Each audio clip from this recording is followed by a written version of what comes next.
Assalamualaikum warahmatullahi wabarakatuh.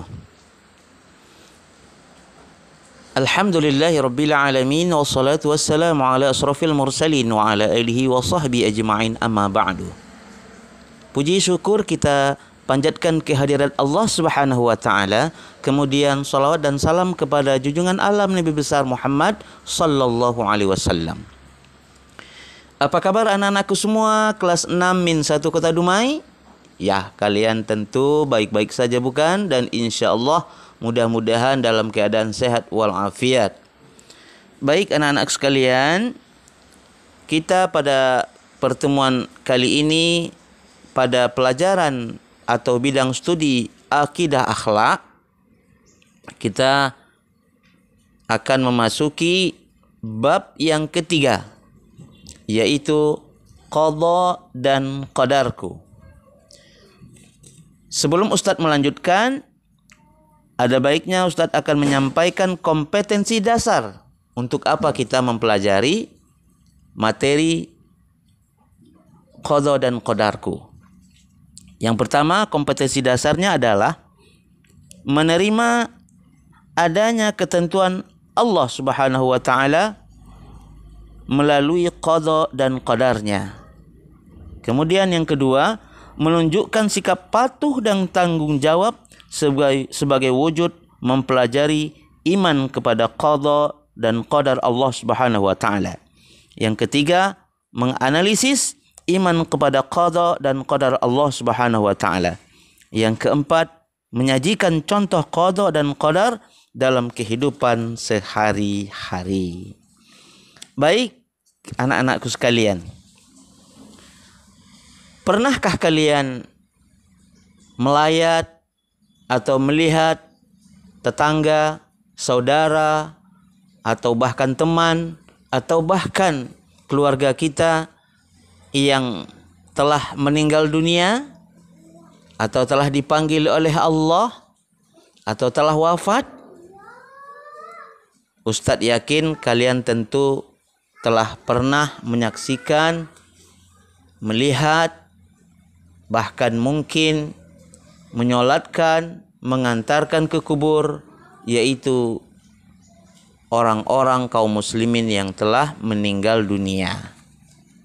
Nah, anak-anak sekalian, itu adalah contoh daripada qadha dan qadar Allah Subhanahu wa taala. Sekarang yang harus kita pahami dan kalian pahami adalah apa pengertian dan perbedaan qadha dan qadar. Nah,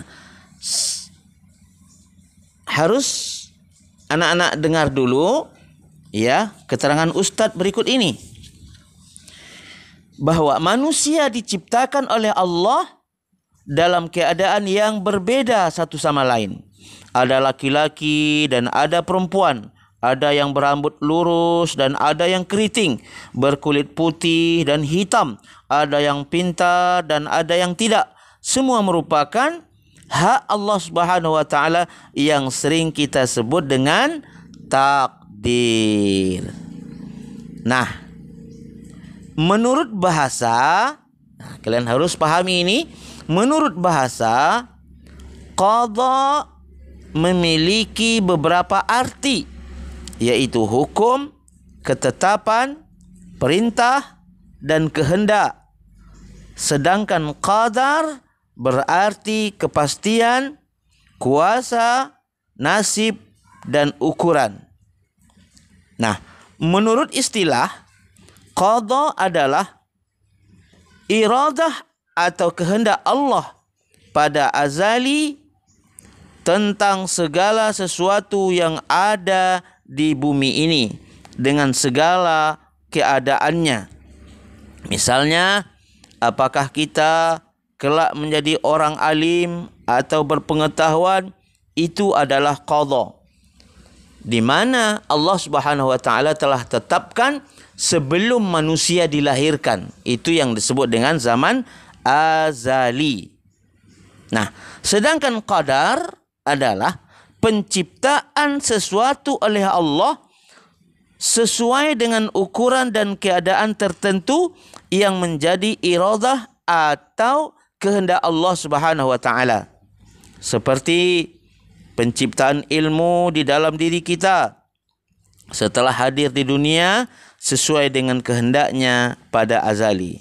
Jadi, ilmu Allah pada zaman azali bahwa kita kelak akan menjadi ulama atau ilmuwan adalah qada.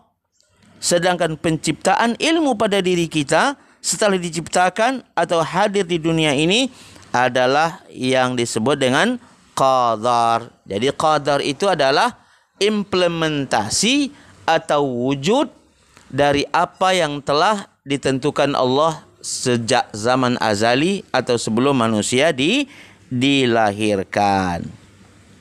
Nah, sebagai orang yang beriman, nah anak-anak semua kan orang beriman, bukan? Sebagai seorang yang beriman, kita wajib untuk mempercayai dengan keimanan kita yang paling tinggi tentang adanya qada dan qadar Allah Subhanahu wa taala, atau yang biasa kita menyebutnya dengan istilah takdir. Sebab beriman kepada qada dan qadar merupakan rukun iman yang ke-6. Iya. Jadi beriman kepada qada dan qadar adalah merupakan rukun iman yang ke-6. Nah, demikian tentang pengertian qada dan qadar pada pertemuan kali ini.